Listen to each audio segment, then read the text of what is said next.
தமிழ் ஒளி போல் இனிதாவது எங்கும் காணும் என்று தமிழ் அன்னையை வணங்கி எனது உரையை தூங்குகிறேன். தேடிச்சோறு நின்று பல சின்னஞ்சிறு கதைகள் பேசி மனம் வாடி துன்பமிக உழன்று திறன் வாட பல செயல்களை செய்து நரை கூடி கிள்ளப்பருவம் மெய்து கொடுங்கூற்று கிரையன பின் மாயும் பல வேடிக்கை மனிதரை போலே நான் வீழ்வேன் என்று நினைத்தாயோ? உனது வரிகளில் எனது வரியை தூங்குகிறேன்.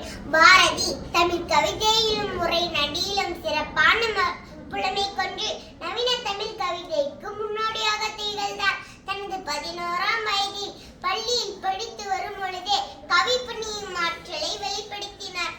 பாரதி, நீ படித்துள்ள கவிதைகளில் எல்லாம் நீ வாழ்ந்து கொண்டிருக்கிறாய். குயில் பாட்டில் நீ குயிலாக கூவிக் கொண்டிருக்கிறாய்.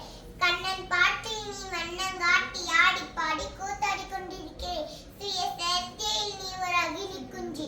பாஞ்சாலி சபதத்தில் நீ பழந்தெலும்பும் காட்டுத்தி.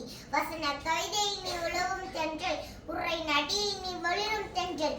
ஜாதிகள் இல்லேடி பாப்பா என சமத்துவம் கன்றாய். இந்திய விடுதலைக்கும் இளைஞர்களின் வளர்ச்சிக்கும் உழைத்தாய். இப்படி பலவாக வாழ்பவன் நீ, பலமாக வாழ்பவன் நீ.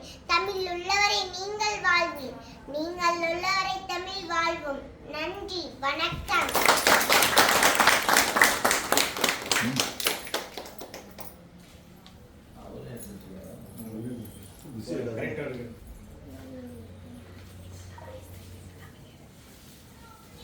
என்ன